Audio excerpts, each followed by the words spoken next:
Монголын урлагийн зөвлөөс тогтмол явуулдаг урлагтай яриа подкастаа ихэд бэлэн боллоо. Өнөөдөр би онцгой хоёр зочныг урьсан байгаа. Тэр хоёрыг танилцуулахдаа туйлын таатай байна. Яагаад гэвэл шинэ үеийнхэн дээр нь бол амжилтанд хүрсэн салбартаа манлайлагчид. Гэхдээ аль болохоор өргөн хүрээнийхэн мэдээсэй гэсэн хүслээр өнөөдөр хоёр зочноо урлаа. Нэг нь бол гэрэл зурагчин Чанцалд улам. Таасных нь одоо уран бүтээлчийн нэр нь бол Чаяо. Керамик баримлчин Сүх бүрэнг бид нар бас үлсэн байгаа. Тэгээд юу хийдгийг, яадгийг, ямар хуран бүтээл тойрвж байгаа, ер нь урлагийн талаар ямар бодолтой байдгийг, урлагийн зөвлөлийн талаар бас ойлголттой байдгүй үгүй гэдээ хэдүүлээ чөлөөтэй сайхан ярилцъя гэж бодож байна. Бид нар энэ подкастыг явуулахдаа гол нь урлагийн талаар нэлээд дэлгэрэнгүй ярьж урлагийг салбараар нь танилцуулах. Дээр нь урлагийг хүмүүст, үзэгчдэд, сонсогчдод улам ойртуулах. Ямар нэгэн хэлбэрээр бол тийм таатай уур амьсгалыг бий болгох. За дээр нь урлагийг дэмждэг, таашаадаг, хайрладаг тийм хүмүүсүүдийг холбож өгөх гүүр нь болох ийм зорилгоор одоо подкастаа явуулж байгаа. Тэгээ өнөөдөр бид нар 14 дахь подкастаа хийх гэж байна. Тэгээ та хоёрыг манай урилгыг хүлээж авсан талархаж байна. Ингээд маш товчхон өөрөөсөө товчхон юу аах вэ? Ер нь өөрөөсөө нэг танилцуулаач тий. Чанцалд улам чамаас эхэлчихье. Сайн байцгаана уу, намайг Чанцалд улам гэдэг. Би гэрэл зураг аваад одоо 11 жил ер нь сонирхож эхлээд гэрэл зурагтай танилцаад 11 жил болж байгаа. Яг мэрэгжлийн тал руугаа ажиллаад бол 18 оноос хойш ажиллаж байна. Тэгээд одоогоороо зургаараа л ажиллаад амьдраад явж байгаа. За сайн байцгаана уу. Намайг Сүх бүрэнг гэдэг чөлөөт уран бүтээлч. Яг энэ дүрслэвэрлэгээ салбарт бол 20 гаруй жилийг тулцсан байна. Тэгээд ямар ч байсан одоо энэ баримлалын талдаа илүү, орон зай талдаа илүү ажиллахыг илүү их зорддог байгаа. Тэгэхээр мэдээж уран бүтээлч хүн болсон хойно мэдээж хүч өстэй бас өөрийгөө бас шинэ урлагийн салбарт бас хүч үзэж өөрийгөө бас хөгжүүлэх ёстой л гэж би боддог. Тэгэл ямар ч байсан янз бүрийн юм хийгээл туршиж үзэл явж байгаа тийм л уран бүтээлч байна. Баярлалаа. Та хоёрын уран бүтээлийн талаар нэлээд дэлгэрэнгүй энэ подкастын явцад бол ярина тийм. Тэгэхээр Чаяогоос эхэлчихье. Манай хамгийн анхны подкастын зочин бол бас гэрэл зурагчин байсан. Мөнгө цэцэг гэдэг нэг бүсгүй. Тэр бол өөрийгөө street photographer гэж нэрлэсэн тийм. Тэгээд үндсэндээ гудамжиж болж байгаа үйл явдлыг баримтжуулдаг. Тэгээд тэргээрээ бол их тийм хөөрхөн цуврал хийгээд ингээд тэрний олны хүртэл түргдэг. Яг эхэлж яваа залуу оюутан тийм бүсгүй байсан. Тэгээд одоо өөрөө бол манай подкастын хоёр дахь гэрэл зурагчин. Гэхдээ бол миний ойлгож байгаагаар бол нэлээд энэ чиглэлээр ажиллаад туршлага хөрвүүлчихсэн, амжилтанд хүрчихсэн юм хүн байж байна.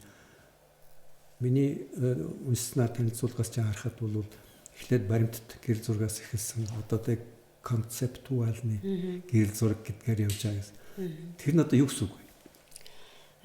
Би орчуулгатай бол ийм одоо сэтгэмжийн гэх юм уу да одоо хүн ингээ ямар нэгэн санаа дэвшүүлээд баримтат гэрэл зурагчин бол байгаа бодит байдлаар нь авдаг шүү дээ. Хүн ундж байгаа юм бол ундж байгаа чигээр нь авдаг. Миний төрлийн зураг болохоор ундж байгаа хүнийг одоо өөр байдлаар илэрхийлэх. Одоо Монголын өнөөгийн нийгэм гэдэг юм бол би заавалжгүй хөдөө очиод юм уу эсвэл гэр хороололд очиод авна гэхээсээ илүүтэйгээр тэрнийг тайзан дээр одоо зохиомжилж авах гэдэг шиг тэгж ахыг хэлж байгаа. Тэгээ ер нь бол тэр төрлөлтөө би дуртай юм байна. Би энэ төрлөөр хийх юм байна гэдгийг олохын тулд одоо бүхий л төрлөөр зураг авч ирсэн хамгийн анх бол тэгээд би тэрийг өөрөө хайгаад байна гэдгийг ч мдээгүй л ерөөсөө уул усны зураг авна, хүн амьтны зураг, тэгэл бүхий зураг авч явж байгаа. Тэгээ өөрөө сонгоод нөгөө нэг сошиал хаяг дээрээ постлохыг харангууд хамгийн гоёгоо постлно шүү дээ. Тэгээд анзаараадсэн чи яг ийм дүрс шиг эвлүүлээ тавьсан хүүхдүүдийг ингээд өсний сүлжээсийг ингээд тавьсан ч юм уу те. Заавалжгүй ингээ өдөөс хараад инээс гэхээс илүү ингээд өдөөний хүүхдүүд ингээд үсээ загсаар шүлжээд ингээд соёлын төв дээрээ тоглолт үздэг гэдгийг ингээд тэрүүгээр нь илэрхийлж харуулах ч байдаг юм уу те. Ер нь тэр тал руугаа илүү тал дутах санаатай. Гэхдээ тэр нь маш үзэсгэлэнтэй байх хэрэгтэй миний хувьд бол. Тэгээд тэгж өөрийгөө олж исэн. Тэрийг бол одоо гэрэл зурагт visual language гэж хэлээд байгаа юм л да. Би англи хэлтэй байна уу, одоо франц хэлтэй байна уу гэхээс илүү одоо бүх хүмүүсийн ойлгодог тэр хэлээр л хүн өөрийнхөө тэр visual language-ийг олсон байх хэрэгтэй гэрэл зурагч юм бол. Тэгээд тэр нь бол миний одоо conceptual буюу дүрс хэлбэрийг өнгийг тодтогсон байдаг. Дүрсний хэл гэсэн үг ба шүү дээ. Англиар бол visual language гэдэг чинь тийм ээ. Аха, тийм байна. Дал дутахтай мөртлөө илчим шиг тийм үү? Тийм. За. Их сайн юм байна тий. Өөрөө бас номонд зураг оруулсан байл. Бидний зөвхөн монголчууд гэдэг номонд бүтээл гэрэл зургийн яг эхлэлийн үе л дээ тэр. Тийм. Тэр үед яг нөгөө нэг баримтат гэрэл зураг бол үнэхээр агуу. Тэгээд бүх зургийн одоо хамгийн жинтэй даацтай гэж бол гэрэл зурагчтай бас үздэг. Тэгээ тэр үед маш их юм сурж исэн. Яг тэр үед л ганцхан одоо бас өөрийгөө ирэн хайх тийм үйл явц байсан. Тэгээд тэр төсөл маань өөрөө маш үн цэнтэй төсөл байсан. Яагаад гэвэл нөгөө нэг 21-р зууны монголчууд яаж амьдарч байгаа. Тэгээд одоо бидний мартагдсан Баян Улгийн аймгийн одоо ямар нэг сумын нөгөө нэг ардын уламжлагдаж ирсэн дуу хөгжмийг ч юм уу бид нар бичиж авдаг байсан. Тэгээд өө эмээгээсээ сонсож ирснийг нь одоо яг байгаагаар нь ингээ бичиж аваад хадгалж үлдэх тийм зорилготой төсөл байсан. Тэгээд тэр төслөөс л тийм маш их юм сурсан гоё төсөл байсан.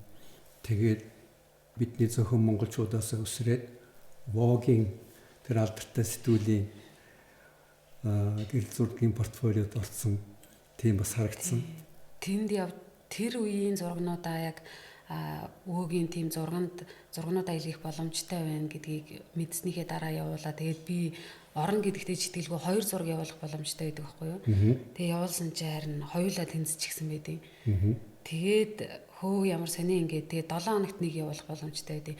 Тэгээ дараа нь яхаад явуулсан чинь тэнцээд харна айгүй их урам аваад тэгээд ер нь одоо бидний зарим зургуудаа бол ингээд би яг өөрийнхөө л яг дуртай зургаа явуулахаар тэнцээд байгаа байхгүй юу. Тэгэхээр яг тэр нь яг зүрх сэтгэлээсээ ундарч гарсан болохоор ч юм уу яг цаанаа өөрөө дэм байх гэдгийг бас тэнчнээс ойлгож ирсэн. За тэгэхэд өөрөө чинь юу хийсэн хаан тэр бүгдээгээ харуулсан тэр тухай дараа дэлгэрэнгүй бас ярина. Керамик. Тийм, керамик фарфор хоёр адилхан уу ялгаатай юу? Агуулга нь бол адилхан. Яг технологи арга ажиллагааны хувьд бол бас ондоо бас байгаа. Гэхдээ шаазан эдлэл маань өөрөө айгүй тийм хэрэглээ тал руугаа илүү их ойрхон байдаг. Тийм.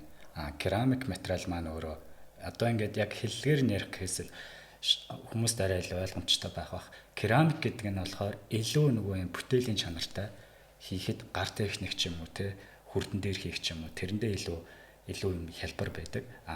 Шаазан болохоор бас нэг талдаа хүрдэн дээр хийж болдог. Гар техник дээр хийхэд айгүй хэцүү материал. Өөрөө нөгөө цутгуурын үйлдвэрийн дамжлагаар илүү хийгддэг материал болохоор тэр хоёрын хоорондын ялгаа нь бас арай ондоо. Надад яагаад ч шаазан гэхээсээ илүү миний мөн чанарт тэр одоо гар техникийн буюу керамик шавар нь илүү ойрхон байдсан болоо да гэж би хувьдаа боддیں۔ Тэгэхээр керамик гэдгийг яг одоо манай сонсогчдод үзэгчдэд маш энгийнээр тайлбарлаад ойлгуулахыг юу гэж хэлэх вэ? Керамик урлагч өөрөө дотроо асар болон тийм ангиллууд байгаа, бас асар болон техникүүд байгаа. Нийтэд нь базаад ярихаараа керамик урлаг гэж яригдаад байгаа. Тэрэн дотор нөгөө шааз урлаг маар бас орж байгаа. Тийм яг тэгээд эдгээр ерөнхий агуулга нь бол яг нэг. Гэтэ яг базаад нэг болгоод керамик урлаг гэж явчихж байгаа юм л да. Гэхдээ одоо цагт бол керамик урлагч бүр ингээд халиад бүр нөгөө урлагчийн өөрөө хөгжиж байгаагийн хэрээр бас урлагийн салбарууд маань бас хөгжлүүд нь бас айгүй хурдцтай хөгжөөд байгаа. Тэгээ олон төрөл жанрт ингээд керамикийн уран бүтээчнэр ингээд хувьсаж өөрчлөгдөд яваад байгаа л да. Тэгэхээр өөрөө бол аль чиглэлээр нь ажиллаж байгаа юм? Би яг өөрийгөө бол яг энэ хүн дэлгэхэд бол яг тийм яг супер керамикчин бол биш. Яг хөө би нөгөө ерөнхийдөө технологийн ашиглаж ерөнхийдөө чөлөөт уран бүтээлч гэж хэлэх айгүй дуртай. Яг гэвэл одоо цагт чинь төрөл англилд одоо англигдаад авах шаардлага байхгүй. Хэн хүссэн, хэн чадж байгаа нь одоо сэтгэлийнхэн дуудлага нь аль чиглэл рүү татгаж байгаа юу хиймээр энэ тэрийг хийдэг болсон цаг үе болохоор илүү тийм чөлөөтэй, илүү өөрийгөө нэг барихгүй байхыг илүү их зорддог. Тэгэхээр чөлөөт уран бүтээлч гэж явчих. Тэгээд дахиад асууя тодруулаад керамик чи одоо үндсэн материал нь юу юм бэ? Керамик ч юм бол одоо яг байгалийн шавар. Тийм. Шавраар юм гэсэн үг шүү дээ. Машин гинээр хэлэх юм бол. Тий, одоо нөгөө нуур ширэгдэг штэ. Тэнгүүд нэг юм шавар үлддэг штэ. Тэрийг шүүж одоо жоохон боловсруулаад тэгэл тэрийг бүтээл болгоод хийнэ л гэсэн үг. Тэгээд тэрийг шарах уу? Тийм. Одоо 100-нд шатааж яж бүтээл маань бэлэн болно. Тэгээ ер нь хүн төрлөختний хамгийн анхдагч хэрэгцээний материал гэж бас яригддаг байгаа. Шавраар биднээсийн одоо хүн төрлөختний одоо хэрэглээний болоод гооцон таашаалын анхдагч материал гэж яригддаг юм байлээ. Гэхдээ манайх шиг ийм нүүдэлчин соёл иргэншилтэй оронд бол керамик бараг байсан юм уу байгаа юм? Манайхан яг ингээд нийт масс бол яг тэрний талаарх мэдээлэл бас хомс байт юм байлээ. Ерөнхийдөө бол манай Монгол улс чинь одоо Монгол улс ч яг хуу биднээс одоо өг дээдс бол угаасаа керамикийн хэрэглээ бол тэтэрэнгүй хэрэгжилж байсан. Яалтч байхгүй нөгөө нүүдлийн иргэншил буюу аян дайны явцад керамик гэдэл маань тэтэрэнгүй аян дайны юг угаасаа даахгүй. Нэг юу унгаагаал хагалчихна. Тэгээ биднээс нөгөө хэрэглээ маань бас өөрчлөгдсөн. Тэр нь болохоор юу гэхээр цэс одоо хөөмөл одоо тэр дархны урлагийн бүтээл гэх юм уу хэрэглээнүүд илүү хэрэглэгдэж эхэлсэн. Тийм тэгжэл солигдсон. Тэрнээс биш керамик урлаг одоо дэлхийн одоо бүх улсад арай энэ нь илүүтэй, энэ нь арай сүүлтэй гэсэн юм байхгүй. Бүгд зэрэг хамт өссөн гэж яригддаг юм байна. Тэгэхээр хэрэглээ бол байсан боловч үндсэндээ яг урлаг гэдэг утгаараа Монголд бол өөртөө хацсангуу орой орж ирсэн зүйл болж өрөх гэдэг нь да. Бараг л одоо би тэрдээ бол ер нь жоохон эсрэг байр суурь тийм. Ер нь бол эртнээсээ одоо монголчууд керамикийн соёл угаасаа байсан. Шаазан эдлийн соёл биднэрт угаасаа байсан. Зүгээр л бид нар нөгөө аян дайны ч юм уу одоо нэг нүүдлийн иргэншилтэд ороод тэрийг жоохон төр зурал завсарлсан л болохоос биш ер нь бол байсан гэж би хувьдаа боддtiin. Тэгээд нөгөө яг хуу социализмын үед бол яг хуу керамик урлагийг шаазан урлагийн нөгөө шаазан варны үйлдвэр гэж байсан шүү дээ. Тийм манай тийм. Одоо тэр бол яалтч байхгүй хэрэглээний урлаг талаас биднээс хэрэглээнд бас айгүй их зөнхөлж орж ирж ирсэн. Тэгээ өөрчлөлт шинжилтийн үеэр тэр маань устдаад одоо ингээ эргээс сэргээд арай урлаг талаас илүү сэргэж гарч ирж байгаа. Тэрэнд би бас өөрөө хувьдаа баяртай. Их хөрхөн шүү дээ.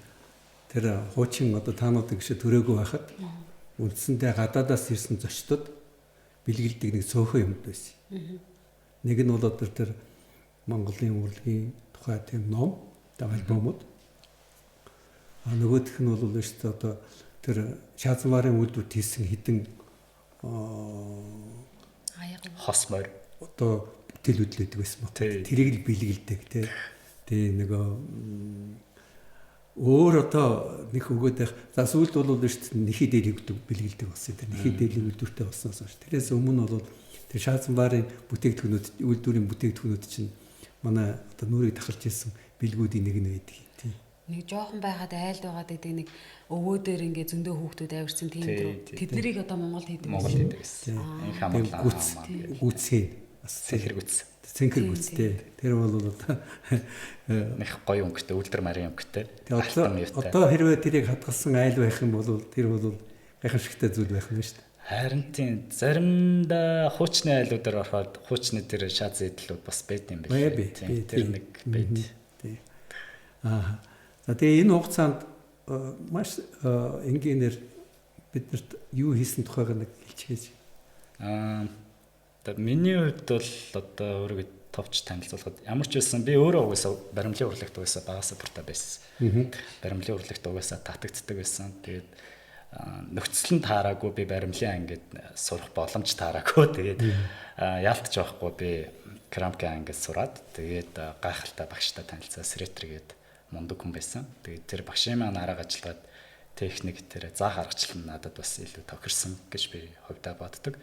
Тэр утгаараа ч тэр юм уу керамикийн техникийн гар техникийн аргыг илүү ашиглаад баримлын урлаг нэрээ ер нь яага байж болохгүй гэж би бодоод ерөөхдөө би өөрөө бас хувь хүн нэг учиргүй ингээл ваар хийгээл гүцээгээл аяг тав хийгээч тийм үү тийм сонирхол угаасаа байгаагүй.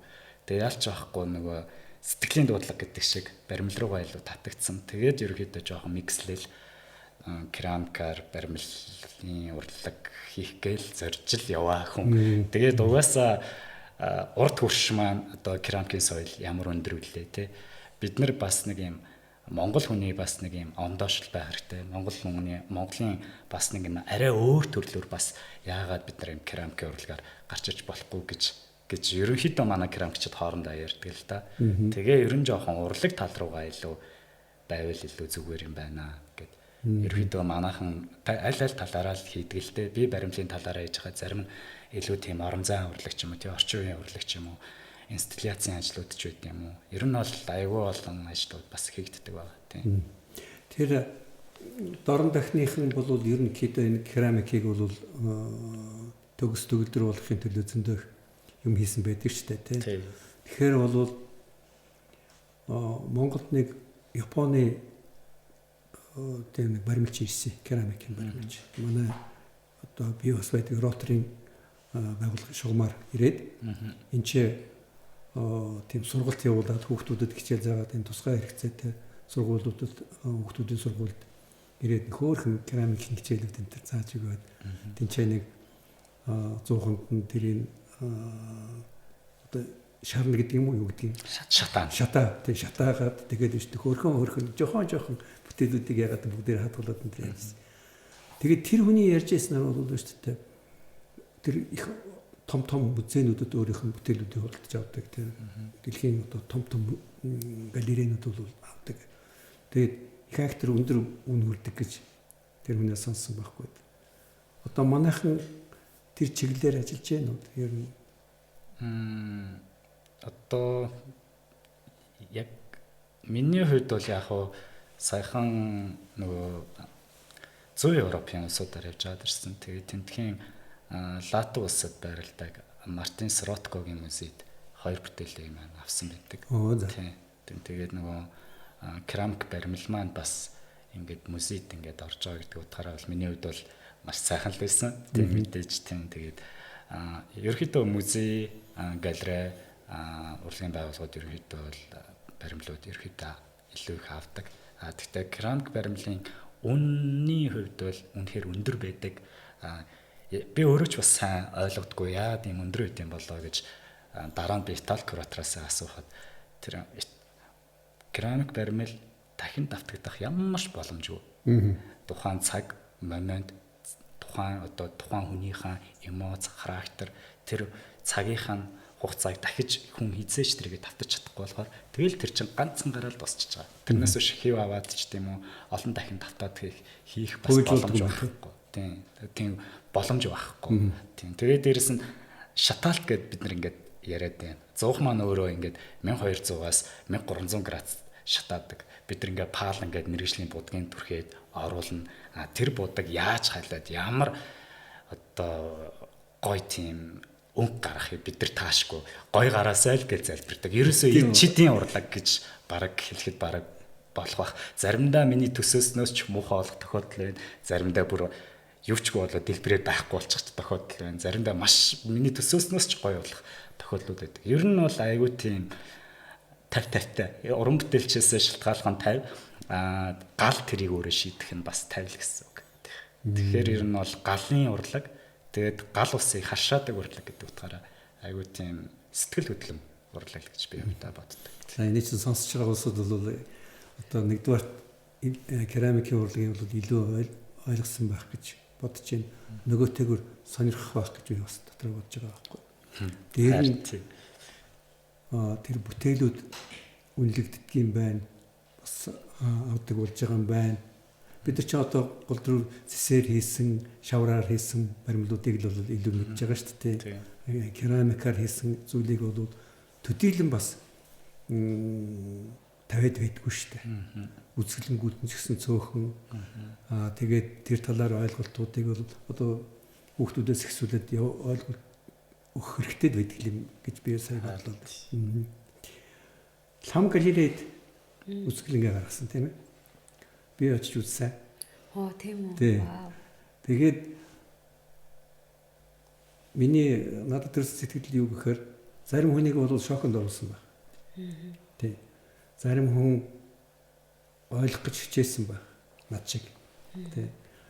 Зарим хүн бол ямар замбраагүй юм гэж хэлэх бас байсан баг. Тийм. Ер нь тэр үзэсгэлэнгийн тухай би тавилттай зураг гэж ойлголоо. Одоо тэр концептуал гэдэг чинь бол үндсэндээ ингээд өөрийнхөө эн чинь үндсэндээ жижиг тавьж байгаад адилхан юм байна шүү дээ. Тийм ээ. Би нөгөө хамгийн анх зураг сонирхоод эхэлж байхдаа бол ингээд зүгээр л октоодын нүцгэн зургийг авдаг ч юм уу, нөгөө дээд дангийнхаа хүүхдүүдийн эсвэл дотор байрны хүүхдүүдийн ч юм уу, найзуудынхаа ч юм уу ингээл. Гэхдээ яг яагаад тэр зургийг аваад байгаа бол сайн мэдэхгүй. Тэгээд тухайн үедээ болохоор зүгээр ингээд бусад хүмүүсээс өөр байгаа юм болов энэ төр гэж удаал авдаг байсан юм шиг санагддаг одоо. Тэгээд нэг охин надад нэг түүх ярьсан байхгүй юу? Тэр зураг ахуулж явахдаа. Тэгээд тэр түүх нь болохоор тэр охин зүгээр л ингээ гой сайхан харагдах гэхээсээ илүү одоо өөрийгөө ангаах тэгээ одоо миний өмнө нүцгэлнэхээс илүү одоо бусад бүх хүмүүсийн өмнө нүцгэлж яах гэсэн үг шүү дээ. Тэр нүцгэн зураг ахуулах чинь. Тэгэхээр ингээд маш их зоригийг гаргаж тэр үйлдэлийг хийж байгаа нь чи надтай энэ үйлдэлийг хуваалцж байгаад л би маш баяртай байна. Тэгээд өөрийгөө зоригжуулж байгаа тийм том алхам гэдгийг надад ойлгуулсан байхгүй.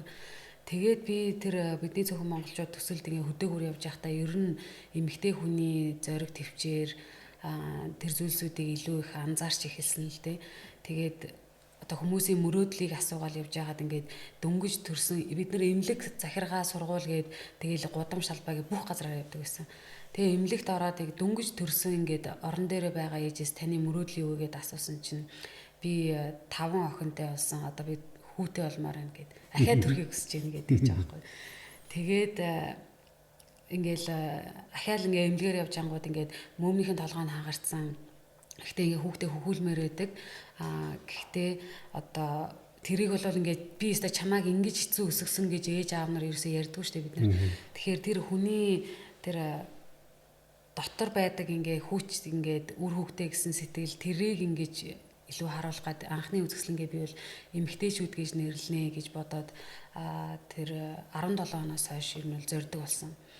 Тэгээд тэр цустай ч юм шиг тэр сүйтэй ч юм шиг юм улаан цагаан будагтай зургийг ер нь ингээд эхийн сүүгээр одоо тэгтээ ингээд нөгөө нэг цустай сүүгээр ингээд хүүхдэд тижээгээд одоо тэр өвдөлтийг тэсэж гараад ингээд гарч байгаа гэсэн утгаар ингээд дараа нь тэр олон төрлийн эмэгтэйчүүдийг цуглуулад авч исэн байхгүй юу. Тэгээд л ер нь таны асуулт юу байлаа? Ярьж байхдаа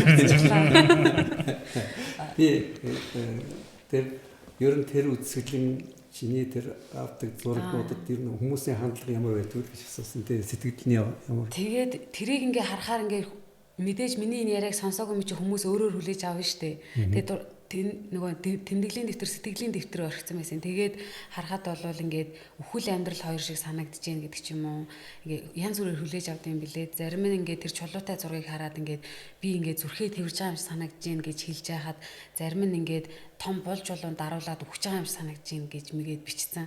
Тэгэхээр тэр хүний сэтгэл санаа нь ямар байгаа вэ гэдгийг уран бүтээлч гэхээсээ илүү үзэгч өөрийнхөө одоо дотоод сэтгэлийн талийг тэр бүтээлийг уншиж байгаараа гаргаж ирдэм байх гэж бол бодсон. Тэгээд анхны үзэсгэлэн маань бол эмэгтэйчүүд гэдэг санаанаас эхлэлтэй. Тэгтээ одоо галерей куратортай нийлээд одоо миний орчин үеийн авдаг фэшн зурагтай холилдоод ер нь тийм ер нь эмэгтэйчүүд тэр амьдралыг харуулж байгаа ч гэлээ те одоо илэрхийлж байгаа нь ингээд маш энгийн байдлаас загварын зураг чинь нэлийн ганган штэ ер нь мейкап ч өсчин орж ирнэ гой хувцас ингээд чимэглэл орж ирнэ тэгээд ингээд хувирж байгаа тэр одоо бүхэл одоо миний зураг авсан 10 жилийг баг харуулсан шиг уу да тийм үзэсгэлэн болж исэн. Тэгээд дан уран бүтээлчийн юм зөрүү зан гэх юм уу би заавал эмэгтэйчүүд харуулна гэхээс илүү тэр куратор гэдэг хүн яагаад байдığım бэ те одоо үзэгчдэд юуг илэрхийлвэл чамд илүү зүгээрин гэдгийг ингэж санаа сонсох нь бол надад бас их дэвшилтэд байсан л да. Сая өөрөө хэллээ шүү дээ куратор их чухал гэж. Монголын урлагийн зөвлөлөөс зохион байгуулж байгаа арга хэмжээнүүдээр бид нар ямар нэгэн урлагийн наадмыг яхад заавал кураторуудыг урьж гадныхныг нэлээд одоо юм хийчихсэн олноо хүлэн зөвшөөрөгдчихсэн нэртэй тийм хүмүүсүүдийг эдгээр өндөр өртөгтэй ч гэсэн бид нар авч заавал ажилуулдаг байхгүй. Тэгээ бид нар юу мэдэрч ийн гэхээр тэр улсууд бол өөрсдөө үндсэндээ дэлхийгээр хоригдлуулсан тэр туршлагыг үзэгчдийн тэр мэдрэмжийг дээр нь бол яаж одоо уран бүтээлчдийг улам ойртуулах вэ, нээж хүүшинээр ямар өнцгөөс нь харуулах вэ гэдэг энэ ажлыг хийдэг юм билээ. Та нар энэ талаар юу гэж боддог? Сая өөрөө ярьлаа шүү дээ Итали куратортай ажилласан гэдэг. Тийм. Би сая нөгөө Литвийн нэг contemporary музей дээр юу болоод презентацийн тавиад тэгээд тэндээс нөгөө уран бүтээлчдийг бас нэг юм урлагтай яриач юм уу одоо яг энэ арай энэ биш л дээ нөгөө илүү нөгөө концепт талаас нь илүү их яриагийн дотоод мөн чанарын өөрийнх нь хувь мөн чанарыг бас яриулаад тэндээс нь тухайн уран бүтээлч болоод хувь хүн болоод бас уран бүтээл энэ гурвынх нь ялгаануудын нийлбэрийг гаргаж ирээд онцлогийг гаргаж ирдэг юм байна гэж би харсан. Тэгээд би яг хуу хэд хэдэн кураторуудтай ажиллаж үзчихлээсэн л да. Тэгтээ би нөгөө яг нөгөө илүү нөгөө би төвтэй одоо би уран бүтээлч юм чинь би юмаа л хийгээл бол болоо гэж би хардаг байсан бол тэр Литвд болсон тэр ярилцлага болохоор намайг арай өөр талаас арай илүү би ингэж бас бодож болохгүй юм байна шүү. Ганц бүтээл гэж яриад байж болохгүй юм байна гэж би бодож эхэлсэн. Тэр яагаад вэ гэсэн чинь кураторуудын яг ингээд уулзалт ингээд яриаг ингээд хальт ингээд нэг сонсоод ингээд ойлгоход бол ерөөхдөө уран бүтээлчийнх нь онцлог. За уран бүтээлгэнгүүд шууд уран бүтээл рүү бүгдээр ингээд шууд 100% хандаа шууд кураторлаад ажиллана гэдэг бас биш юм байна гэдэг бас ойлгосон. Тэр тухайн хүнийх нь онцлог одоо туусан амьдралынх нь нэг бас нэг юм кейсүүд байгаа.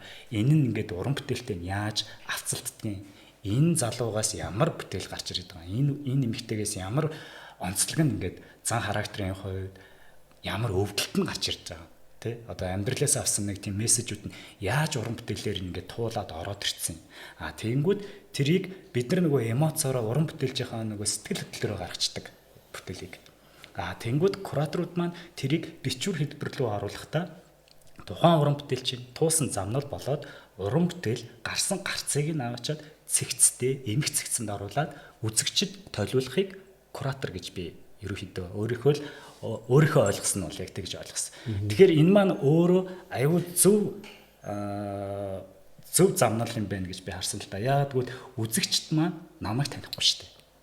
Миний бүтээлийг хараад энэ ямар гоё бүтээл гэж тийм үү те. Чаяагийн бүтээлийг хараад ямар гоё бүтээл вэ? Яаж хийсэн болоо гэдэг талаас харахаас биш кураторын бичвэрийг уншаад хувь нь ийм өмдөлттэй байсан ийм мессеж авсан эннээсээ улбаалаад энэ бүтээл ингэж төрсөн юм а гэдгийг нэг ухаандаа үзэгчдийг уран бүтээлч хоёрын хооронд гүүр болж байгаа гүүр юм болов уу гэж би хараад байгаа. Тэгэхээр энэ куратор гэдэг энэ одоо энэ мэрэгжил одоо энэ юу бол заавал одоо дүрслэгийн салбарт одоо бол бүр заашгүй шаардлагатай заашгүй хэрэгтэй гэж би хувьдаа хараад байгаа. Тэр ч утгаараа нөгөө уран бүтээлчдийн бүтээл үзэгчтэйчсэн зөв утгаараа ойлгомжтой болоод очно л гэсэн үг юм байна гэж би харсан. Тэгээд зураг дээр ч гэсэн адилхан үү? Тийм. Одоо нөгөө нэг ямар ч үзэсгэлэн гаргасан нөгөө одоо жирийн гэрэл зураг байлаа гэхэд тэрийг ингээ куратор ингээ дэглэхтэй ингээ одоо баримл дээр ч гэсэнтэй ингээ гоё гэрэл тавьдаг ч юм уу те тэр илэрхийлж байгаа санааг нь улам баяжуулаад түрүүний ярьсан нөгөө visual language гэдэг шиг үзэгчд орж ирээд шууд ингээ тэр бүтээлийг ингээд ойлгох илүү ингээд одоо дөхөн болж байгаа ч юм уу тэр үйлдэлүүдийг ч гэсэнтэй бас хийдэг юм л те. Тэгэхээр бас чухал. Манай Монголын урлагийн зөвлөлтөд ямар нэгэн хэлбэрээр та нар бол холбогдсон юм байна тийм үү? Тийм. Тэр түүхээс товчхон ярихгүй. Би юу дөнгөж сургуулаа төгсөөд 2005 онд урлагийн зөвлөлтөд багш минь хөтөлж аваачаад за энэ манай шив байгаамаа гэд. Тэгээ урлагийн зөвлөлийн захиалгын ажлууд хийгээд бас урлагийн зөвлөл маань дэрэгдээ бас Улаангэр гэдэг галерейтай байсан. Одоо ч байгаа. Тэгээ нөгөө бүтээл тавьж заруулдаг.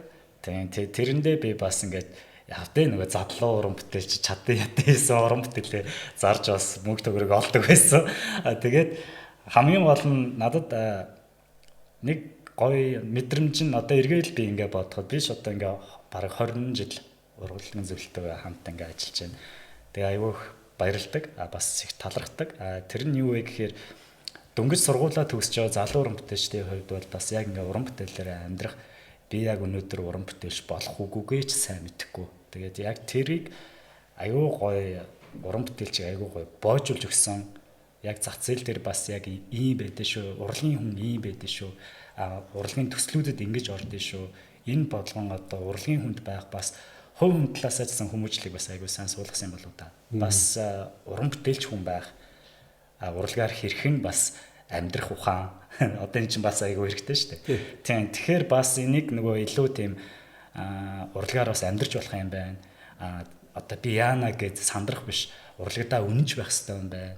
Тэр бас яг тэр хүмүүстүүдийг аягүй сайн олгож өгсөн болов даа гэж би хувьдаа хардаг. Тэгээ нөгөө миний үеийн уран бүтээлч нар зөндөө одоо урлагийн зөвлөлөөрөө дамжаад үеий одоо аягүй мундаг явж байгаа уран бүтээлч нар аягүй олон байдаг. Тэгээд ийм гоё байгууллага байгаад аягүй баярлалтай шүү дээ. За баярлалаа.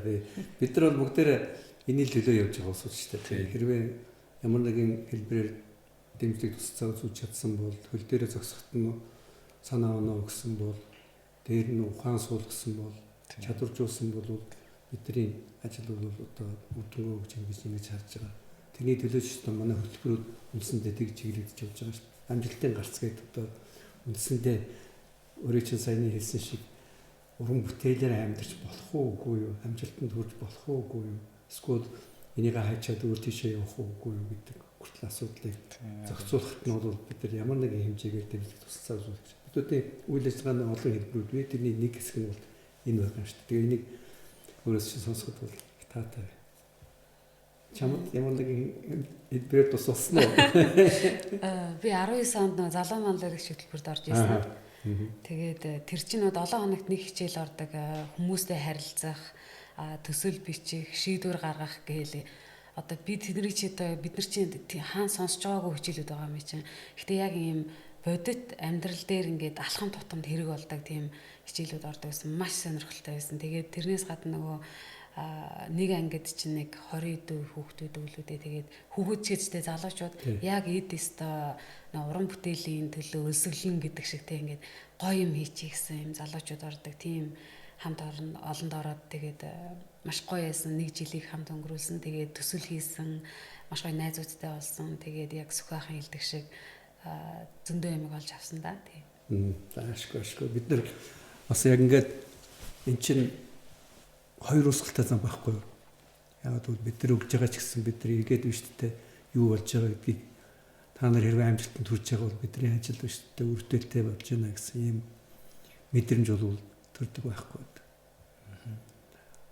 Ер нь амжилтанд хүрсэн хүмүүс бол бас шүү дээ ингээ хуваалцах мэдснийгээ бол шүү дээ бусдад хүргэх энэ дээр бол бас их өгөөмөр болдог. Тэгээд би миний сонссноор бол өөрөө бол тийм тусгай хэрэгцээтэй хүүхдүүдэд бас багшилж ирсэн гэсэн юм. Харин тийм. Яг уу ерөнхийдөө би өөрийнхөө бас ингээ бодоход ерөнхийдөө хүүхдэд ажиллах айгу дуртай хүн юм байлээ. Хүүхдэд дуртай. Тэгээд тусгай хэрэгцээт одоо хөгжлийн бэрхшээлтэй гэж ярьдаг тийм. Яг тэр хүүхдүүдтэй бас ажиллаж ирсэн тэр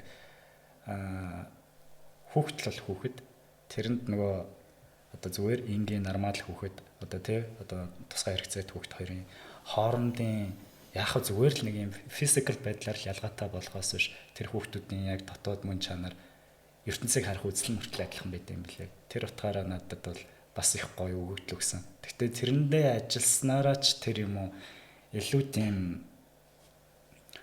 бодол сэтгэхийн хувьд тэр уран бүтээлчийн хувьд бас илүү тийм нээлттэй агүй чөлөөтэй сэтгэх тал дээр ч тэр илүү тийм нээлттэй болгож өгсөн юм болов даа гэж би бас хардаг. Одоо ч ер нь жоохон сайн дураараа хүүхдүүдтэй ажилладаг. Тийм. Тэр их чухал шүү. Та нар бас тэрийг хийж байгаа. Бид нар манай урлагийн зөвлөлийн шугамар бол бид нар одоо урлагаар дамжуулаад одоо тийм хүүхдүүдэд байна шүү дээ. Ямар нэгэн сургалт явуулах, тэдүүдийг биш дээ хөгжүүлэхэд амьдралын нараа ялбаршуулахад энэ бол байна шүү дээ. Бас тийм эцэгчүүд нэмэлт үзүүлэх ийм ажлыг хийдэг шүү дээ. Тэгээд ээж аав нар бол тэрэн дээр их тийм үнэхээр таламжтай хүлээж авдаг, ойлгодог. Манай энэний өмнөхийн подкастн дээр анима урлагийн төсөл хурлын сургуулийн одоо үүсгэн байгуулагч юм булган орсон байдгийг. Тэгээд бас булганы ярианаас сонсож байхад бол тэд нар чи их авьяастай хүүхдүүд байна шүү дээ. Авьяастай. Тийм онцгой авьяастай.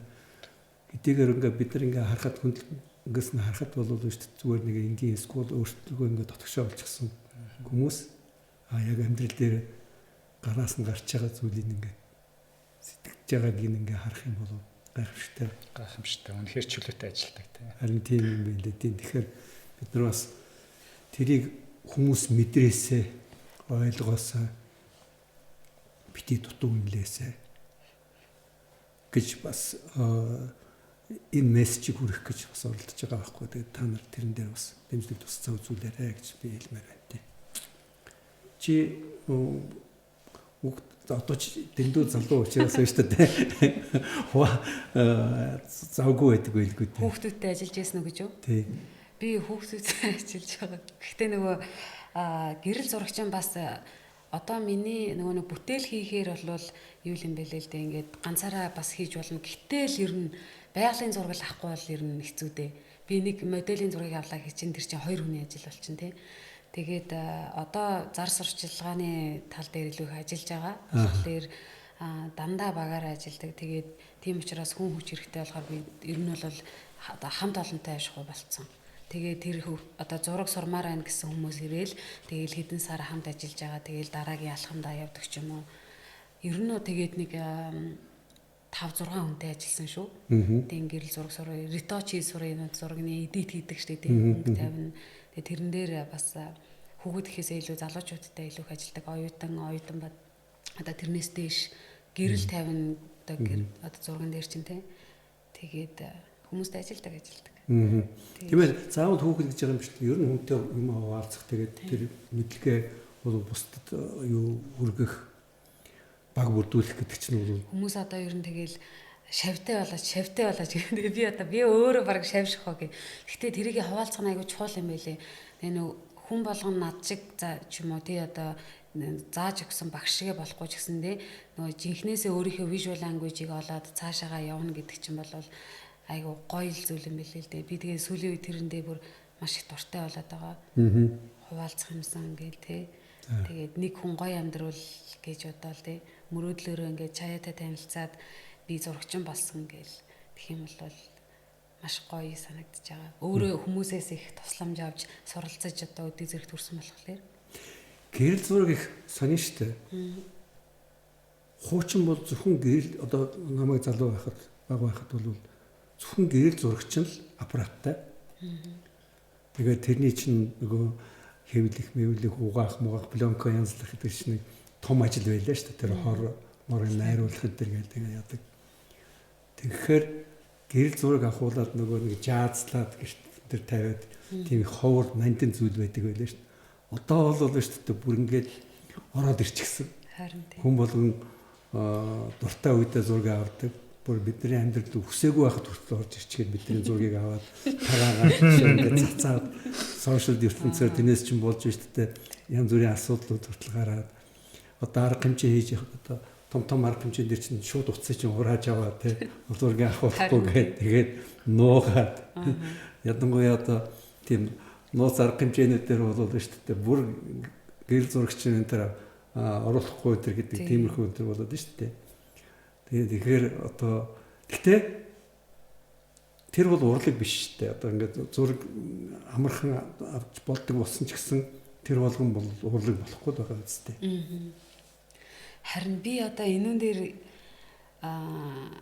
их дотроо тэмцэлтэй юм байхгүй юу? Одоо ингээд нөгөө нэг таны хэлдэг шиг сая дээр үед ингээд жилд нэг зурагт ч юм уу тэр гэр зураг анх үүсэж яхад бүтээгддэг байсан бол одоо ингээд секундын дотор хэдэн тэрбум ч юм зураг бүтээгдэж байгаа шүү дээ.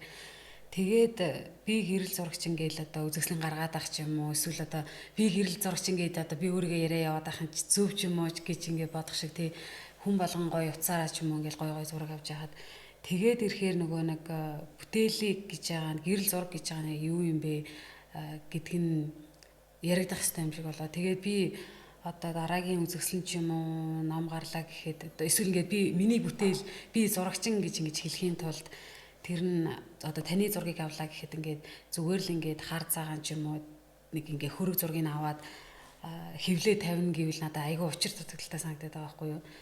Тэгээд одоо тэрийг утсан дээрээ ч авч болоод шүү дээ. Тэгэхээр ингээд таны одоо бүхий л амьдрал, таны сонирхол, таны хайрлж явдаг зүйлстэй хамтд нь ингээд илэрхийлэх хэрэгтэй юм шиг. Тэрийг ингээд яаж нэг кадрт оруулах уу гэд тийм юмыг л одоо сүүлийн үед айгүй боддог болоод байгаа. Тэгээд одоо нөгөө өнгө тоон нь таарад гой зураг болсон ч гэсэндээ заримдаа өөрийнхөө зурганд бас нэг тийм тааламжтай бас хандахгүй ингээд энийг тэгээд одоо гэл жоохон голгоол тэгээд яг тэрэн шиг ингээд яг тэр хэрэглэгчийн хүсэж байгаа ч юм уу тэр зүйлийг яг нэг кадр дээр хүн хараад ойлгох хэвээр болцоод байгаа. Тэрийг л маш төгс төгөлдөр харуулах хэвээр өндөр шаардлага тулгараад байгаа. Тэр нь бас нэг талын челленжтэй гоё юм шиг тэгж санагдаж байгаа. Одоо аливаа нэг уран бүтээлч бол заавал тэр юм нэг сэтэл авах хэвээр тий мэдрэмж авах хэвээр inspiration одоо юу ч гэдгийг тиймэрхүү юм та хоёрын хувьд бол юунаас одоо тийм мэдрэмжийг сэтгийг одоо авдаг вэ? Надаас их юм. Тэгтээ нөгөө би зүгээр яг чанцал маргааш хөдөө явахгүй өнөөдөр ламжин гэхээр нь одоо өнөөдөр бид нар бичлэгээ хийж байгаа байхгүй юу? Тэгэхээр чи хөдөө явахаар бас нэг хөдөөнөөс нэг тэнтээс нэг мэдрэмж авах л байх л да тийм ээ.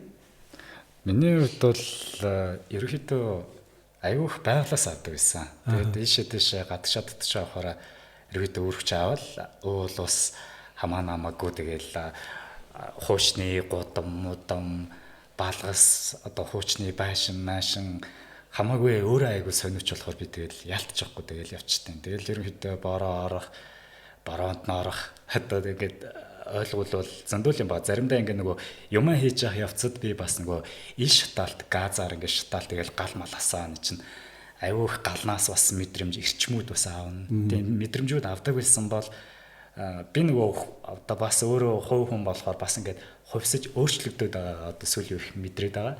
Тэр нь юу гэхээр одоо нөгөө inspiration бол ерөнхийдөө нөгөө байглаас одоо юм авдаг байсан бол одоо бол одоо юм хүний сэтгэл хөдлөлүүдээс илүү их авах хандлагатай болцсон мөлий. Одоо жишээ нь гэвэл хамгийн таньдаг хүн гэвэл мэдээж би өөрийгөө л тань. Тэгэхээр одоо сүүлийн үед л илүү тийм өөрлөгөө төвлөрөөд өөрийнхөө сэтгэл хөдлөл, эмоц, характер өөрийгөө толны тусгал шиг өөрийгөө хараад тэндээс авч байгаа мэдрэмжүүдийг уран бүтээлээрээ гаргахыг илүү их зориод байгаа. Гэхдээ энэ уран бүтээлч хүн маань нэг л авдаг inspiration одоо заавал байдаг нэг юм ганцхан тогтцсон сэдв биш. Хувьсан өөрчлөгдөж хөгжиж явах хэвээр. Тэгээ хөгжил нь заавал амжилттай болох албагүй. За заримдаа тэр хөгжил нь мууч үж болно, сайн ч үж болно. Тэр хинч шүүхгүй. Тэгэхээр нөгөө хөгжил өөрөө айгүй зөв тэгээд бас хувьсаж өөрчлөгдөх нь зөв л гэж бодоод байгаа шүү дээ. Тэгэхээр энэ авдаг мэдрэмжүүд маань ингээ янз бүр болж хувираад байгаа надад илүү таалагдаад байгаа юм бас үл юм. Би ч одоо ер нь бол хөдөө төрж өссөн хүүхэд байхгүй юу? Тийм үү? Маш их хөдөө явдаг. Тэгээ юм бол хөдөө гэртээ очино гээл гараа авчдаг. Тэгээд одоо ингээ бодоод ахнаа ийм нэлийн тод ингээл ер нь ингээл айгүй олон өнгө хойлох дуртай байхгүй би. Нэг юм даруухан саарл өнгөнд байх юм бол тэгэл нэг жоохон тиймэрхүү санагддаг. Тэгээд бодоодсэн чинь би нэг орой үнээгээ сааж явахдаа ч юм уу дандаа ингээд нар жаргаж таарна. Эсвэл өглөө үнээсээ харна нар мандаж таарна. Тэгээд манай тентхийн уул юм аяйгүй мүлгэр байхгүй юу юм хадастай өвөр хангаа. Тэгээд яг тэр нар жаргадаг зүгт юм амар гоё мүлгэр бол байдаг. Тэгээл яг далайн давлгаа шиг ингээд тэрний цаана ингээд нар жаргаал тэгэл тэнгэр яв ягаан болоод ингээд газар ингээд юм тэр чинь нэг уулны ийм юугаар оо жалгаар ингээд ийм туяанууд ингээд ороод ирдэг шүү дээ. Тэгээ тэр бүр ингээд надад хизээч мартагдахгүй бүр амар үзэсгэлэнтэй санагддаг. Тэгээд тэр өнгөнүүд ингээд надаас юусоо хизээч гардгүй юм байна гэж би боддог. Тэгээ тэр бас ийм насан туршийн инспирэшн гэх юм уу эсвэл одоо миний дотор байгаа зүйл ч юм уу тий. Тэгээ одоо болохоор одоо шинээр юм хийгээд гэх юм бол ингээ яг тэр өнгөнүүд байгаа хэрнээсээ одоо тэр чинь нөгөө зургаар ярихаар чинь нэг зурагчийн ингээд дүрс хэлбэрээр ингээд өнгөөр илэрхийлж байгаа ш. Тэгээ өнгө энэ төр нь бол угаасаа ингээд тогтцсон юм билээ. Тэгээд тэрнээс бол өөрчлөлийгээ тэр өөрчилж чадахгүй. Харин тэр сэтэл санаа байгаа ш. Одоо тэр эмэгтэйчүүд гэдэг шиг одоо би ингээд дайны тухай явлаа гэхэд тэр бол одоо яг сүхайхан хэлдгээр мэдрэмжээс л гарч ирэх юм лээ л дээ. Өнөөдөр би шинээр ингээ хүнд дурлах ч юм уу тэгэл тэрнээс гардаг ч юм уу эсвэл дүүгийн хэлсэн үг ч юм уу мэдгүйгээ тэгээд тэрнээс үүдэл тэгээд тэр нь ингээ надад одоо хүчтэй сэтгэл төрүүлээл тэгээд тэрийг би бүтээл болгоё гэж боддог юм байна гэж ойлгосон шин. Урлаг гар амьдрын гэж түрүү тий. Урлагаа зөө одоо амжилтанд хүрэн тэргээрээ бол одоо амьдралаа залгаад ахуу гартаа ингээ бүрдүүлээд ингээд явна гэдэг том асуудал. Тий. Миний ойлгосноор бол та хоёр бол хоёулаа бол энэ ч ямар нэгэн хэмжээгээр бол амжилтанд хүрээд тэгээд бол нэгээрээ тууштай явж байгаа хоёр залуу байна гэж би ингэж харж байна. Бүтээлүүдийг ч одоо авъя гэх юм бол яаж одоо та хоёртай харьцдаг юм уу? Эсвэл танаа урланд чинь очиод юм чинь авдаг юм уу? Одоо жишээ нь энгийн хүмүүс бол одоо урлагийн бүтээл цуглуулдаг хүмүүсүүд бол жишээ нь хүн болгон тануудыг мэдэхгүй шүү дээ. Тэгэхээр энэ ч ямар хэлбэрээр ажилладаг юм? Миний хувьд бол ерөөхдөө л нөгөө бүтээлээ хийгээл мэдээж айгүй буруу ярьчлаасаа юу ярьчаа. Нөгөө юу урлан дээр минь ерөөхдөө миний бүтээл дуртай хүмүүс ерөөхдөө бас ирээд бүтээл сонирхоод авах нь авдаг. Манайд одоо ер нь керамик цуглуулдаг хүмүүсүүд гарч иж байна уу? Надад нөгөө урлагийн бүтээлхээсээ илүү нөгөө мэдрэмж одоо тэр уран бүтээл чинь концепц нь илүү их тухайн хүндээ их таалагдах нь чухал юм болов уу гэж би хардаг. Тэгээд би нөгөө миний хэлэх дуртай үг гэдэг. Би өөрөө нөгөө ажиллаж байгаад харсан байхгүй. Одоо урлагийн бүтээл авж байгаа хүн бүтээлээ сонгож байгаа биш. Бүтээл өөрөө эзнээ сонгодог гэж би хувьдаа боддог. Яагаад гэвэл тэр чинь өөрөө айгүй амьд урлаг. Миний бүтээлийг харж байгаа тэр авах гэж байгаа хүний хоорондын холбоос тэнд бас нэг үүсэт юм болов уу гэж би хараад байдаг. Нэг бүтээл одоо Instagram-аас миний нэг бүтээлийг харчаал энийг авах гэж ирлээ гэд ирчээд шал өөр бүтээл хараад энэ биш юм байна. Энэ миний бүтээл юм байна. Энэ надад ингээд бид хоёрын дунд юм нэг холбоос үүсээд байна гэд мэдрээд аваа гардаг хүмүүс бас аюух байдаг. Тэгэхээр энэ нөгөө тухайн хүн бүтээл сонгоод байна уу гэхээр үгүй бүтээл эзнээ өөрөө сонгоод юм болов гэж би удаа боддог. Тэгэхээр нөгөө заримдаа азтай ч юм шиг бүтээл маань бас намайг ингээм амьдруулаад тийжгээд байгаа юм шиг. Тэгэхээр бас аюу гоё байдаг. Гэтэ бас уран бүтээлчийн амьдрал чинь бас хэцүү шттэ. Заримдаа зарагдан, заримдаа зарагдахгүй аюу удаан явна. Заримдаа мөнгөтэй, заримдаа мөнгөгүй байна. Тийм. Тэгэхээр бас яг вэ тэгэл болоо л гэдэг юм тэгэл.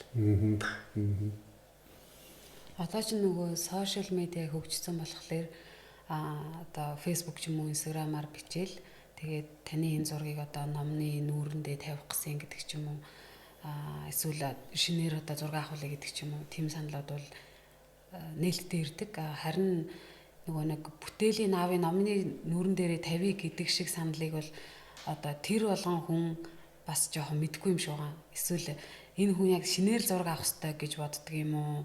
тэрийг бас нэлээд сайн дэлгэрүүлэх хэрэгтэй юм шиг. Тэгээд сүүлд манай яг зурагчдад аюу хэрэгтэй зан базар гэдэг тийм онлайн дэлгүүр гэхүү дээ. Ном бас зардаг тийм.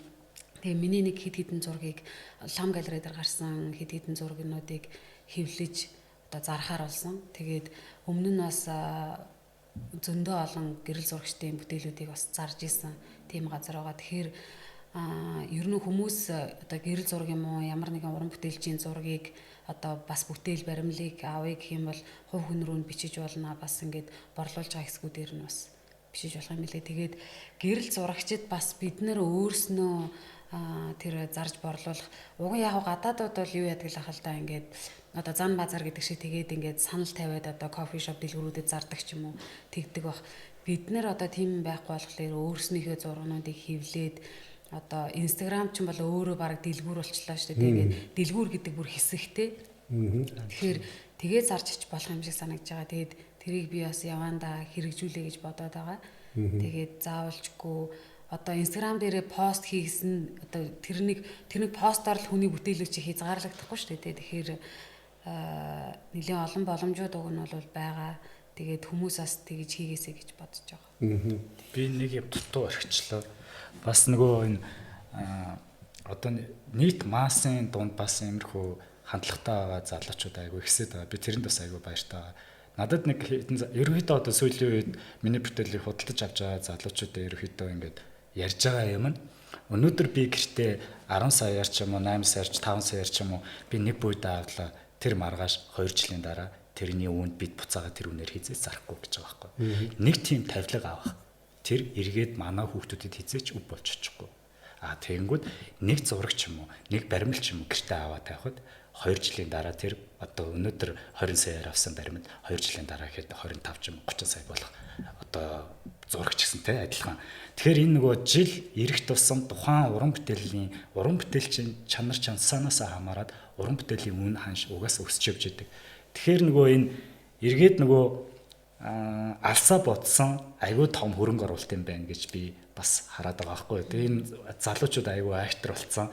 Үр хөвгттэй ч гэсэн үлдээн бас ингээ өв болж үлдэнэ гэдэг утгаараа. Тэрэнд нь би бас айгүй баяртай байгаа. Харин тийм гой талаас хараад байгаа юм билээ.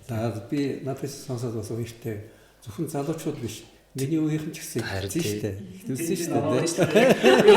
Залуучууд гэж ярьчлаа. Ер нь бол зөндөө хүмүүс авч байгаа. Яг тэгж яриад байгаа. Сүүлийн үед ярин тийм болцсон байлээ. Би жишээ нь бол шүү дээ нэг хэсэг зураг их зүйлүүд байсан. Тэгээд тэр үед чинь одоо социализмын үед чинь бол бидний салин бол ойлгомжтой шүү дээ. Үндсэндээ. Тэгэхээр би бүтэн сарынхаа салингаар байна шүү дээ. Зураг энэ төр авч ирсэн байхгүй. Одоо тэгээд тэр зурагнууд бол шүү дээ мэдээж хэрэг уран бүтээлчсэн ч гэсэн алдарт сууны оргилд нүүрчгсэн тэр юмнууд бол шүү дээ би хүүхдүүдэд дамжуулдаа гэхэд бол юм болж байгаа гэж тэгж би бас харж байгаа л да тий. Ер нь тийм мэдрэмж хэрвээ залуучуудад төрж байгаа алсыг харсан үр хүүхдээ бодсон тийм хөрөнгө оруулалт хийж ин гэж ойлгож байгаа бол их тийм эрүүл үзэгдэл гэж дэмжих ёстой тий. Гагцхүү аль нь жинхэнэ уран бүтээл вэ? Аль нь штэ зүгээр тийм нэг өнөөдөр л штэ хэрэгжилчих зүйл байгаамаа гэсэн юм хөө. Тэрийг ялгасгалдаг мэддэг байх хэрэгтэй. Тэхийн тулд бид нар энэ манай подкаст ч гэсэн ямар нэгэн хэмжээгээр бол та нартай танилцуулаад ийм улсууд байгаа шүү. Таануудыг бол өөрийн чинь хүрээллийнхэн бол мэдж байгаа. Тэр бол ойлгомжтой. Уран бүтээлчд бие биенээ танин, сургаар сонсон, хийсэн зүйлээр нь бол дүгнэн. Ерөнхий тийм нийт олон нийт бол тэр болгонд бас мэдэхгүй шүү дээ. Тэгэхээр тэр замын дөт болгохын тулд бид нар бас ямар нэгэн хэмжээгээр Монголын урлагийн зөвлөлийн үйл ажиллагаа чиглэж байгаа байхгүй. Түрүүн би хэлээдсэн гүүр болох гэдэг байгаа гэж. Ягаад гэвэл эн чинь хоёр өсөлттэй зам шүү дээ. Хэрвээ бидний тэр сонирхогчд маань бол уран бүтээлчтэй амархан таньдаг болоод мэддэг болоод тэд нар нөгөө гарцтай болчих юм бол уран бүтээлч боломжийн одоо үнэлэгчтэй худалдан авахчтай ойртох замын засаад өгөх юм бол бас л хэрэгтэй зүйл байгаа байхгүй юу тий. Тэгээд одоо нөгөө нэг гэрэл зургийн үнэлгээн дээр ингээд ярихад хүмүүс юу яагаад гэдэг юм бэлээ тэр яагаад ийм үнэтэй байгаа юм гэдэг ч юм уу тийм асуудлууд үүсдэг. Тэгэнгүүт одоо чинь ийм профешнл цаасан дээр хэвлэх, профешнл одоо бих ашиглах тэр принтерийн хор гэж байгаа шүү дээ. Тэрийг ашиглах тэгээд тэр чи одоо нэг дор хаяж нэг 40 жил хадгалахад бол ямар ч асуудалгүй гэж байгаа байхгүй юу тий. Тэгээд бүр архивын цаасан дээр хэвлүүл бүр хэдэн 100 жил ч юм уу болно гэдэг шиг одоо тийм цаасан дээр тэр хэвлдэг болсон. Тэгээд тэрийг бас одоо тэр гэрэл зургийн үн цэнийг улам нэмэгдүүлж батжуулж байгаа гэдгийг бас хүмүүс ойлгох нь айгүй зөв юм байна гэж бодоод байгаа. Тэрийг би жишээ нь өөрөөс ч л одоо сонсож байна шүү дээ. Тэр урт хугацаагаар хадгалдаг цаас маск байдаг гэдэг. Одоо нөгөө нэг хоёр тэгж хэвлдэг газар байгаа байхгүй Монголд. Тэгээд яг одоо тэр зан базар ч юм уу нодлон үзэсгэлэнгээ гаргахад бас би яг тийм хамгийн үнэтэй цаасан дээр үнэтэй одоо бих ашиглаж хэвлж ийсэн. Тэгээд тэр нь ингээд хүмүүст очихдоо ингээд нөгөө нэг уран бүтээлчийн гарын үсгээр баталгаажсаад энэ нөгөө нэг дахин хуулбарлагдахгүй гэсэн үг байна шүү дээ. Тэгээд нөгөөтэйгөр ингээд энийг одоо амьдралдаа 10 удаа л одоо хэвлэнэ. Эсвэл одоо 4 удаа л хэвлэнэ гэдэг ч юм уу тэр баталгааг өгдөг. Тийм. Эсвэл нээлттэй хэвлэх юм бол одоо хэд ч хамаагүй хэвлэнэ гэдэг юм бол тэрнийг бас тэр одоо зарж байгаа хүндээ одоо та 1000 зургийн нэгийг авлаа шүү гэж юм уу хэлнэ гэсэн үг байхгүй. Тэгэхээр тэг сертификаттай одоо ингээд баталгаажуулаад тэгж өгдөг. Одоо гэрэл зургийн үндэс нь бол бас тэрүүгээр баталгаажж байгаа гэдгийг бүх хүмүүс мэдээсэй гэж хүсэж байна тийм. Тэгэхээр дөрвөн копиг нэгийг авч байгаа хүн бол биш дараа илүү өндөр таараа шүү дээ. 1000 зургийн нэгийг авсан юмнаас үлдээ. Тэгэхээр би энэ зургийг өштэй би ганцхан хувийн авмаар хэлмээр л байна гэж хэлж болно үстэй. Болно. Тэ? Би миний зургийг ахиж үегаар өөрт чинь нэг хувийн их нь байд юм байгаас хоёр дахь нь надад байна. Өөр тэгж хэлж болох уу? Болно. Яг тэр яриаг ч юм уу тэгэл тэр сертификат тэр юмараа ингээл баталгаажуулаад тэгээд өгчт юм бэлээ. Олон улсын одоо тэр дүрмэндээ. Тэр олон улсын гэснээс би таануудыг бас олон улсынхаа гарцыг их сайн хаагаасаа гэж зүйлмөр. Ягаад гэвэл керамик бол шүү дээ Азийн бүх орнуудад үнэлэгддэг тийм их үнэтэй зүйтэй. Сайн үнж хүрдэг. Дээр нь бол түүхтэй, соёлтой олон жилийн одоо хэдэн 100 жилийн 1000 жилийн одоо тийм бүтээлүүд өнтер байж байдаг тийм. Гэхдээ манай таануудын одоо тэр Монгол ондоошл гэж яриад байгаа тэр Монголын өөр хаанч байхгүй Монголын тэр уран бүтээлүүдийг хэрвээ мэдээд хараад явах юм бол бид нар одоо нодлон жил би өмнө Солонгост очиод тэр Гуанчжоу хотод байдаг тэр биенналд норсон байхгүй. Тэнцээр тавьж байгаа бүтээлүүд дотор бол өөртөө бас өнөд байсан санагдаж байна тийм. Тэгэхээр энэ одоо керамик энэ бол ер нь ийм байгаа шүү гэдгээ бол хэлж тавих хэрэгтэй юм шиг байна л шүү дээ тийм. Харин тийм. Юу та асуулт лээ юу лээ. Сайн шоха. Би зөвлөгөө өгөөд асуулт гэж байна. Сайн фактлаа шүү. Тэмээтэй. Тэ нөгөө Монгол ондоошл гэдээ бас бид нарс яриад нүүдлийн иргэншил гэдэг. Тэр яг хөө ингээд нөгөө зөвхөн үүх түүх талаас л бид нар одоо нөгөө тэрийг яриад байгаа боловч Монгол ондоошл буюу нүүдлийн иргэншлийн тэр гений мэдээлэл нь бидэрт яасуусан юм бэ? Тэрийг бид нар яаж энэ уран бүтээлээрээ орчин үеийн талаасаа ч тэр энэ цаг үедээ яаж хөл нийлүүлж тэрийг гаргаж ирэх үү? Тэр нь л илүү Монгол хүний ондоошл юм болов тухайн одоо тэрнээс биш одоо хуучны ямаа яриад нөгөө тэгээд чэжэ болбод тэгэл нөгөө нүүдлийн нөгөө өхөр тэргээ яриад одоо суугаад ах бас биш. Тэгтээ бас мэдээж бид нар чинь нөгөө өөрийн гэсэн өв соёл тээцсэн байгаа. Гент нь бичигдсэн байгаа. Тэрийг ямар нэгэн байдлаар уран бүтээлдээ уусгах шингээдэг бас тэр нь өөрөө эргээд орчин үетэйгээ бас хөл нийлсэн байх хэрэгтэй. Тэр утгаараач тэр юм уу ондоош нь тэр яг бүтээл дээрээ л аюулсаа харагдчих хэрэгтэй юм болоо даа л гэж би хараад байдаг шүү дээ. Тэр зураг дээр их юм бол одоо жишээ нь зурагтаа унтраахгүй ингээд яачихад тэр Google-ийн зурагнууд хараад шүү дээ. Тэг баахан тэгэл тэр энт зурагчнууд гэр зурагчдын зурагнууд яас их гардгийг. Африкийн зурагчдын зургууд гараад байдаг. Тэр дотор Монголын зурагчдын нэг нэр тэр болгон харагдахгүй байгаа байхгүй тий.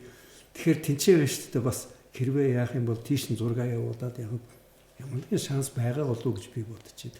Яг тэгвэл тэр дөрөв Vogue гэдэг чинь бол их том сэтгүүл шүү дээ. Алдартай сэтгүүл. Тэгээ Vogue-ийн хараанд багтана гэдэг бол үүстэй бас л нэг юм хэлээд байгаа байхгүй. Тэгэхээр өөрийн чинь бүтээлүүд бол үүстэй өндөгдөж байна. Vogue бол ганцхан биш. Зөндөө олон боломжууд байгаа. Тэгэхээр тэр бүгдийг бас сайн манайхан жаахан тийм дайчин байх хэрэгтэй шүү гэдгийг би хэлэх гээд байгаа байхгүй. Тийм тий. Харин тий уг нь бол амар чадвартай зурагчид, уран бүтээлчид байдаг. Тэгээд нөгөө нэг өөрснийхөө бүтээлүүдийг аплод хийн гэж одоо явуулахгүй л байгаа юм лээ. Тэрний нэгэнд би өөрөө ч мөн л дөө. Тэгээд бас уг нь нэг л айгүй бодоол тэгээд байд юм аа. Тэгээд султал гэдэг хөлөө зөвшөөрч. Үгүй султал гэж хэлдэг шүү дээ. Би таалагдсан. Одоо жишээлбэл тэр нөгөө нэг MacBook-ны дэлгэцээр ингээд зөндөөгөө байгалийн зургууд гардаг ш. Тэрнлүү ингээд байгалийн зураг авдаг хүмүүс явуулахад бол одоо ямар гоё зурагчид байгаа вэ? Монголын ямар байгаа вэ? Миний дүү хүртэл сайхан зураг авдаг юм тий. Болор сайхан гэдэг. Тий. Тэгээд тэрнтэй адилхан яг уг нь уран бүтээлчид нь өөрснөө тэгэл эсвэл хилний асуудал ч үүдг юм уу мэдгүй тэгээд явуулахгүй байгаад байгаа л одоо бүх нийтийн асуудал болоод байна. Бид нар ч гэсэн анхаарнаа тэр. За бидний яриа их сайхан хөрнж जैन тэгээ одоо өндөрлөх болж байна. Ямар ч байсан бидний урилгыг хүлээж аваад үлдсэн ирээд өөрсдийнхөө бодол санаа хуваалцаад тэгээд дээр нь бидэрт бас санаа өгөөд ингэсэнд бол би баярлж байна. Манай подкастыг сонсогчд гэсэн үзэгчд гэсэн тэрийг мэдэрч байгаа гэж бодож байна. Урлагийн зөвлөлийг ер нь юу хийгээсэ гэж та нарт зөвлөх байна, хэлэх зүйл байна уу? Арай ахтмаар асуулт үгүй. Тэ одоо биднээсээ үед ч одоо ингээл одоо залуу хүмүүс залуу уран бүтээлч нар тэгээд бас яг энэ асуулт арай ахтаад байгаа юм шүү. Яадаг ч л бодож байна. Тэгээ гадагшаага нэр нь танилцуулдаг тийм юу баг хийдэг шүү дээ тий.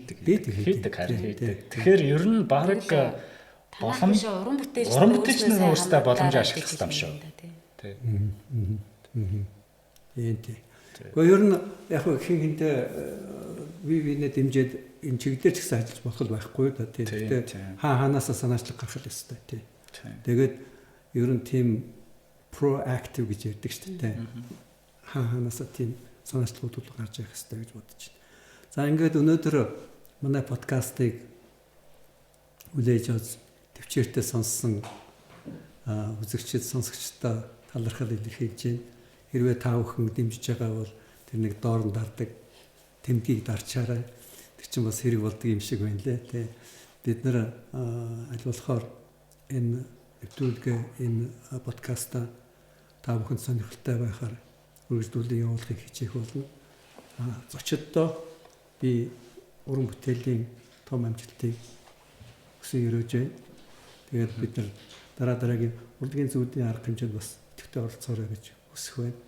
Тэгээд баярлалаа. Таньсан баярлалаа. Тийм. Стага ярилцлаа. Сайхан ярилцлаа. Тийм. За баярлалаа. Баярлалаа. Баярлалаа.